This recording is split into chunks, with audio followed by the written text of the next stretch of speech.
Now we still have that blastocyst that we were just looking at. Here's that inner cell mass that's going to become the embryo, and here's the trophoblast. And we see that the trophoblast has progressed and is further along in implantation into the endometrium.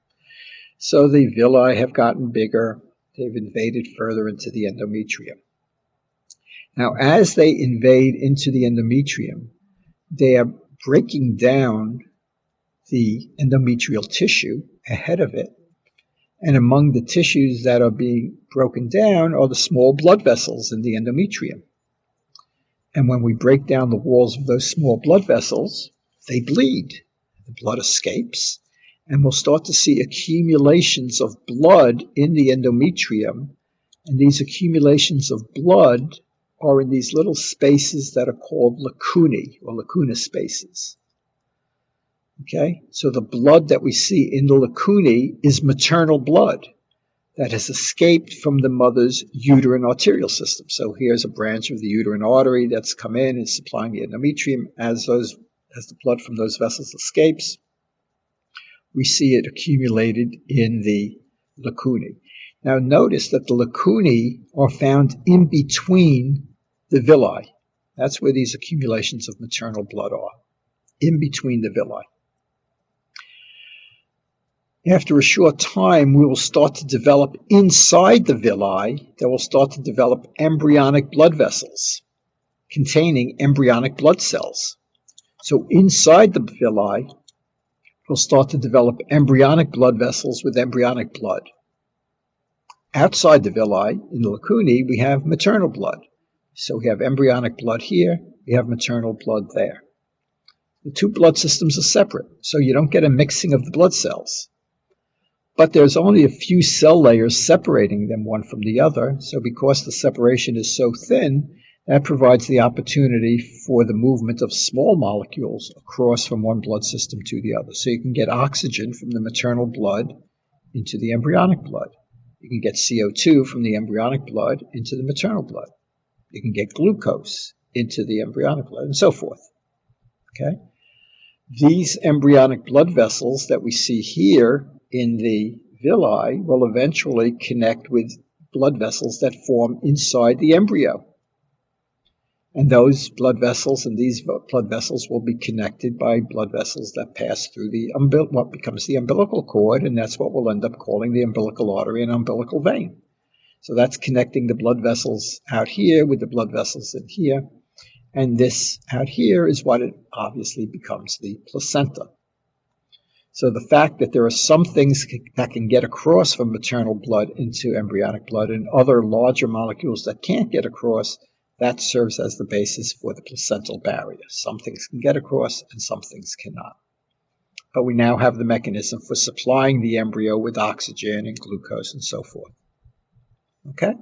So that's all that we will say about the placenta. Let's now turn our attention to the embryo developing here in the embryoblast. During the second week, what we see happen is that the cells of the embryoblast differentiate and arrange themselves into two layers of cells, two layers side by side here. And that's why we call this the two-layered embryo. So if we take a look at this in a larger view, here it is here, the two layers of the two-layered embryo. Now, what I want to do on our next slide, we're going to take a look at this very same image, but we're going to rotate the image 90 degrees. So instead of the two layers being side by side, right and left, I'm going to rotate it 90 degrees so one is above the other. And that's what we'll see on this slide. It's the same image, but rotated. And I did that for two reasons. Number one, by convention, whenever you're looking at a section through an embryo, it'll always be oriented this way, with the two layers above and below. And the other reason is that the names of these two layers will be based upon this orientation, the names that we assign to them. So the layer that is now the upper layer is the layer that we call the epiblast, epi meaning upon or above, and the layer that's below is called the hypoblast. Hypo means below. So this is the hypoblast, that's the epiblast, the two layers of the two-layered embryo. Now those two layers are separate. They're separate from one another, two separate layers. sort of like two pancakes, if you think about it, two pancakes, one lying on top of the other. You can separate them and create a space in between them. And that's true everywhere except one place where the epiblast and the hypoblast are fused together, just in one location. Every place else they're separate. Here it's separate, here it's separate, but right there they're fused together. Okay, it's as if you took your fingers and squeezed them together at that one point. At that point where they are fused, we call that the procaudal or the precaudal plate. You'll see it both ways, precaudal or procaudal plate.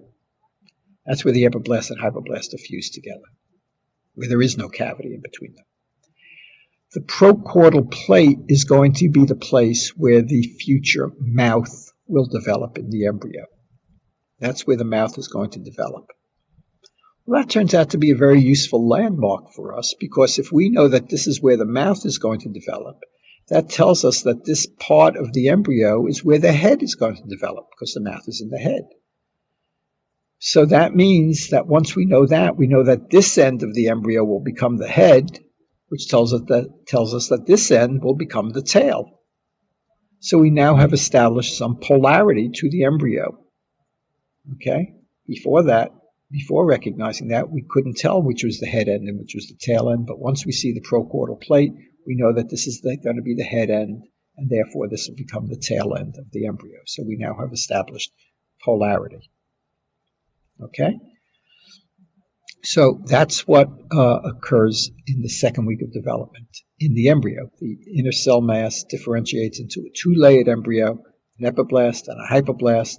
And those two layers are fused together in one place, and that's called the procaudal plate. Now, to sort of give you a sneak preview of what's to come, I can tell you that all of the future cells of the embryo, all of the cells that will give rise to our adult cells, will come from the epiblast. The hypoblast will give rise to nothing that survives to the adult. So there are no derivatives of the hypoblast. Hypoblast cells are all going to die. Everything that will persist will have arisen from the epiblast, and we'll see how that happens in just a moment. Okay? So that's the story of the second week of development. In the third week of development, what's going to happen is we're going to convert this two-layered embryo to a three-layered embryo. So that's a useful mnemonic. Remember, you have a two-layered embryo in week 2, which will become a three-layered embryo in week 3.